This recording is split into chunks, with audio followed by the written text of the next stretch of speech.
দর্শক এই যাত্রার আরো খবর জানাতে মানিকগঞ্জ এবং টাঙ্গাইল থেকে যুক্ত হচ্ছেন আমাদের সহকর্মীরা। শুরুতেই মানিকগঞ্জে চলে যেতে চাই, সেখানে পাটুরিয়া ঘাটের খবরাখবর জানাতে যোগ দিচ্ছেন সহকর্মী ইউসুফ আলী। ইউসুফ।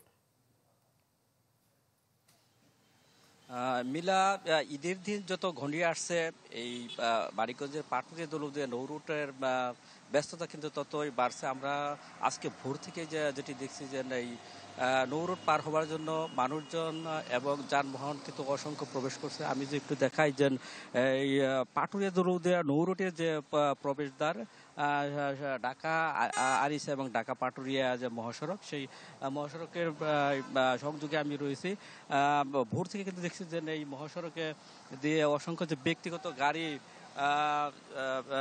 বিশেষ করে যে motor cycle, private car, microbus, মানে অসংখ্য সেগুলো কিন্তু এই ঘাট এলাকায় আসছে। আর এই সংযোগটি হচ্ছে এখান থেকে পাটুরিয়া দৌলতদিয়া নৌরুট এবং আরিচা যে কাজিরহাট আরেকটি নৌরুট রয়েছে, সেটি কিন্তু সংযোগ। আমার হাতের বাম পাশ দিয়ে সেটি কিন্তু আরিচা কাজিরহাট যায় এবং এই ডান পাশ দিয়ে কিন্তু পাটুরিয়া সংযোগ রয়েছে। নিশ্চয়ই দেখছেন যে না গাড়ি কিন্তু আসছে এবং পাটুরিয়া যে ফেরিঘাট রয়েছে সবগুলোই কিন্তু ব্যক্তিগত গাড়ির যানবাহন যে রয়েছে সেই সংখ্যাটাই বেশি। এবং পাটুরিয়ার যে ৫ নং ঘাট রয়েছে ফেরিঘাটে, সেই ৫ নং ঘাটে কিন্তু ব্যক্তিগত যানবাহন, মোটরসাইকেল, প্রাইভেট কার, মাইক্রোবাস সেগুলো কিন্তু পারাপার করা হচ্ছে। তবে যাত্রীবাহী যে বাস ফেরি পারাপারের সেই সংখ্যাটা কিন্তু অনেক কম।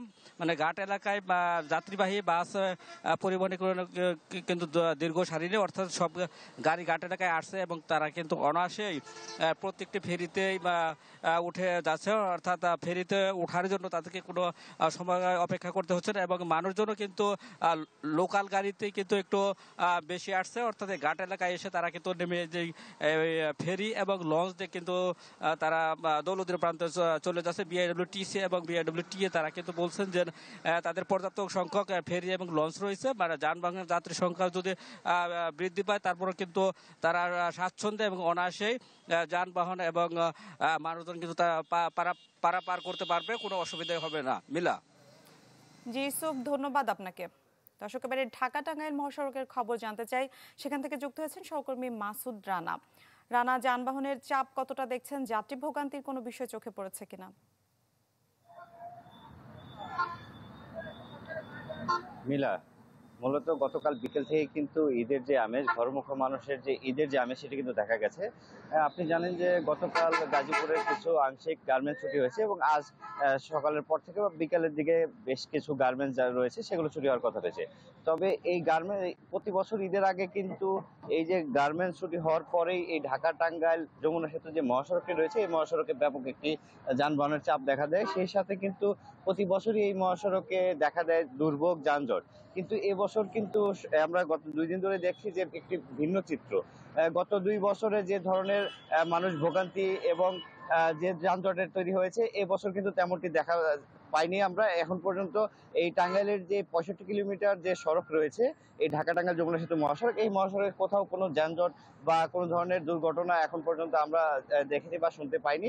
এছাড়াও আপনাকে একটু জানিয়ে রাখি, এই ঢাকা টাঙ্গাইল বঙ্গবন্ধু সেতু মহাসড়কের এলেঙ্গা থেকে যমুনা সেতু পর্যন্ত 13.6 কিলোমিটার এলাকায় প্রতি বছরই 2 লেন থাকার কারণে জনভোগান্তি তৈরি হয়। কিন্তু এবছর গত 23 মার্চ কিন্তু এই যে মহাসড়কের 13.6 কিলোমিটার অংশের একটি সার্ভিস লেন খুলে দেওয়া হয়, যে কারণে এই মহাসড়কে 4 লেনের যে মহাসড়কে যানবাহন চলাচল করছে সেটা কিন্তু 4 লেনের সুবিধা পাচ্ছে, যে কারণে কিন্তু এখন পর্যন্ত এই মহাসড়কে তেমন কোনো ভোগান্তি নেই।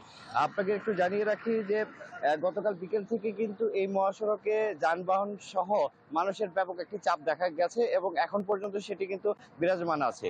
প্রতিনিয়তই এই উত্তরমুখীগামী যে বাস, ট্রাক, প্রাইভেট কার এবং মোটর সাইকেল, তারা কিন্তু ঘরমুখো মানুষ প্রতিনিয়তই চলাচল করছেন এবং বিগত দিনের তুলনায় ঠিক এই সময়টাতে যে পরিমাণ যানজট বা দুর্ঘটনা বা অন্য কোনো নানান সমস্যা দেখা দেয়, তা এখন কিন্তু এই মহাসড়কে দেখা যায়নি।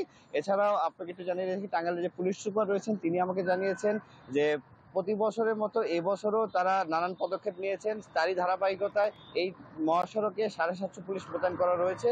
তারা বিভিন্নভাবে পর্যায়ক্রমে, পালাক্রমে তারা কিন্তু এই মহাসড়কে ডিউটি পালন করছেন এবং তারা শুধু এই মহাসড়কে যানজট এবং সহ অন্যান্য ভোগান্তি যে যারা পড়েন সেই সকল সমস্যার সমাধানের পাশাপাশি বিভিন্ন ধরনের অপ্রীতিকর ঘটনা থেকে যাতে এই মহাসড়কে মানুষ চলাচল করতে পারে সেই বিষয়ে তারা কাজ করছেন। এছাড়াও এখানকার যে টাঙ্গাইলের যে বিবিএ কর্মকর্তা রয়েছে তাদের সাথে কথা বলেছি, তারা জানিয়েছেন যে বিগত দিনে এই মহাসড়কে যে যানজট বা ভোগান্তির সৃষ্টি হয় তার অধিকাংশই হয়েছে এই রাতের বেলায় এই মহাসড়কে দুই একটি দুর্ঘটনার কারণে। কিন্তু এবছর তেমন কোনো দুর্ঘটনা ঘটেনি এবং সেতুর উপরে তেমন কোনো সমস্যা দেখা না দেওয়ার কারণে এখন পর্যন্ত মানুষজন সুশৃঙ্খলভাবে নির্বিঘ্নে বাড়ি ফিরছেন। এবং আগামী যে কয়েকদিন আছে সামনে ঈদের আগ মুহূর্তে তারা এই সময়টুকুতেও উত্তরবঙ্গগামী যে মানুষ রয়েছে তারা নির্বিঘ্নে বাড়ি ফিরতে পারবেন, এমনটাই আশা করছেন তারা। মিলা। জি মাসুদ রানা, ধন্যবাদ আপনাকে। দর্শক, মানিকগঞ্জ এবং টাঙ্গাইল থেকে যুক্ত হয়ে এই যাত্রার খবরাখবর জানাচ্ছিলেন আমাদের সহকর্মীরা।